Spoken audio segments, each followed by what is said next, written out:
جناب رضا الحق صاحب، انسانی حقوق کی تناظیم کے مطابق ماہ اکتوبر میں بھارتی فوج نے 40 سے زائد کشمیری جو ہیں وہ مسلمانوں کو شہید کر دیا ہے، اور کشمیر میں بھارت کے مظالم آئے روز بڑھتے ہی جا رہے ہیں. تو آپ کے نزدیک کیا یہ اس کی اینڈ گیم دکھائی دے رہی ہے آپ کو؟ بسم اللہ الرحمن الرحیم. بہت شکریہ ڈاکٹر صاحب.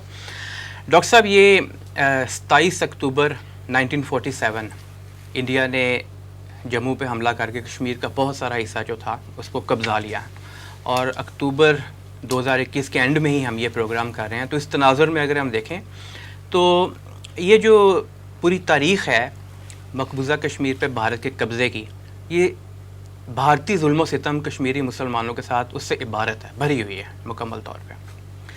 یہ تو ابھی ہم دیکھتے ہیں نا کہ بی جے پی کے پہلے دور حکومت اور پھر دوسرے دور حکومت کے اندر جب سے انہوں نے جو اسپیشل اسٹیٹس تھا کشمیر کا، مقبوضہ کشمیر کا 370 اور 35A ختم کیا، تو اس وقت سے جو انہوں نے اٹراسٹیز اور ظلم و ستم کمٹ کیے ہم اس کے اوپر زیادہ فوکس کر کے بات کرتے ہیں.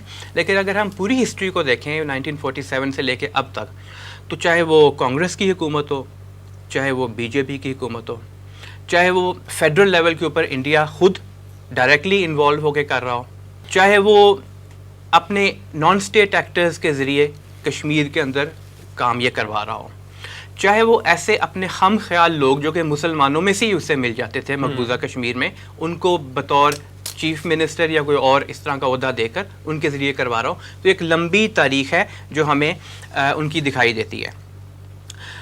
اس حوالے سے ہم جب مغربی ممالک کا طرز عمل دیکھتے ہیں، ان کی طرف سے بات دیکھتے ہیں، تو بہت کلیئر ہوتا ہے کہ وہ خاص طور پہ ماضی قریب میں ممالک نے بھی، اور خاص طور پہ جو ہیومن رائٹس آرگنائزیشنز ہیں، جس میں یہ جو آپ کی USCIRF ہوتی ہے، وہ ایک رپورٹ ہے کانگریس کی اپنی انٹرنیشنل ریلیجس فریڈم کے اوپر، اس نے بھی تنقید کا نشانہ ضرور بنایا انڈیا کو اس حوالے سے کشمیر میں جو ظلم و ستم کر رہے ہیں مسلمانوں پہ. لیکن ایمنیسٹی انٹرنیشنل اور ہیومن رائٹس واچ کی تو رپورٹس آتی ہی رہتی تھیں، اور قتل عام وہاں وہ کرتے رہے ہیں مسلمانوں کا، آج سے نہیں کر رہے. اس کے اوپر مسلمان ممالک مجرمانہ خاموشی انہوں نے اختیار کیے رکھی، اس میں بھی کوئی شک نہیں ہے. لیکن یہ جو ماہ اکتوبر ہے، اس کے اندر ہم نے دیکھا ہے کہ بہت بڑی تعداد میں مسلمانوں کو انڈین آکوپیشن ٹروپس جو ہیں، جو کسی زمانے میں 6 اور 7 لاکھ ہوا کرتی تھی، اب 9 لاکھ کے قریب ان کے اپنے سرکاری اعداد و شمار کے مطابق وہاں موجود ہیں. اور ہم دیکھتے ہیں کہ یونین ٹیریٹریز جو انہوں نے بنا دی ہوئی ہیں 370 اور 35A ختم کرنے کے بعد، تو اس میں جموں، وادی اور پھر لداخ تو خیر دوسری طرف چائنا کی طرف چلا جاتا ہے، لیکن جموں اور وادی میں خاص طور پہ ہمیں نظر آتا ہے کہ ظلم و ستم بہت بڑھ گیا ہے. اب وہ کئی ریزنز ہیں، اس کی بہت سارے طریقے ہیں جس کے ساتھ وہ یہ کام کر رہے ہوتے ہیں. وہاں پہ کرفیو، لاک ڈاؤن اپنی جگہ پہ موجود ہے 370 35A جب سے انہوں نے یہ اسپیشل اسٹیٹس ختم کیا ہے. اس کے بعد مرڈر اور genocide, rape as a tool of war, as a weapon of war وہ استعمال کرتی ہیں. انٹرنیشنل رپورٹس کے اندر چیز موجود ہے. ساتھ یہ ہے کہ وہ جو آپ کو نسل کشی اور جینوسائڈ کی ہم بات کرتے ہیں نا، اس کے ساتھ ساتھ وہ جو ڈیموگرافک چینج کی جو معاملات آتے ہیں وہ بھی ہمارے سامنے آئے کہ کس طرح ہندوؤں کو لا کے بات کرنا شروع کیا.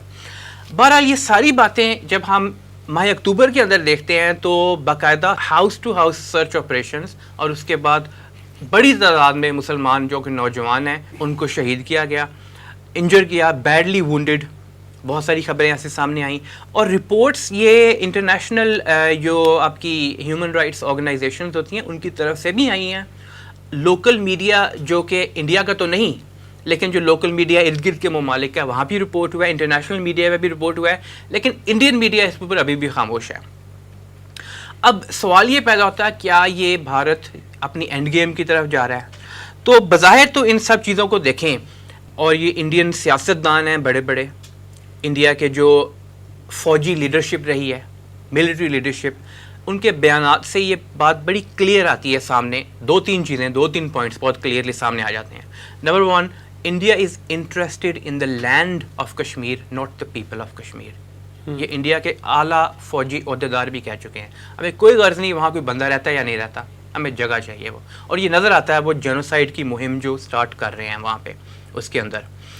سیکنڈلی، بہت کلیئرلی انہوں نے یہ بات یہ کی ہے کہ جو انیکسیشن ہے 370 اور 35A ختم کرنے کا مطلب ہی یہ تھا کہ انڈیا نے ایک طرح سے انیکس کر لیا اس چیز کو، ضم کر لیا اپنے اندر.